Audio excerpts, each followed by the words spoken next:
আলাইকুম বন্ধুরা, আজকে আমাদের দুপুরে লাঞ্চের থালি। প্রথমে আমি সাদা ভাত নিয়ে নিয়েছি, এবার দিব ছোলার ডাল দিয়ে কলমির শাক ভাজা,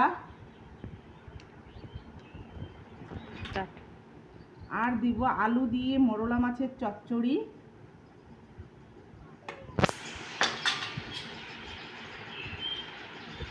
আর এখানে দিব আমাদের পুকুরের দেশি কাতলা মাছ,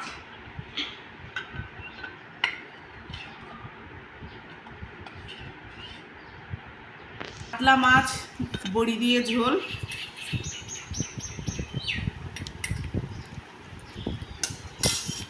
আর দেব মোরলা মাছ দিয়ে আমড়ার টক।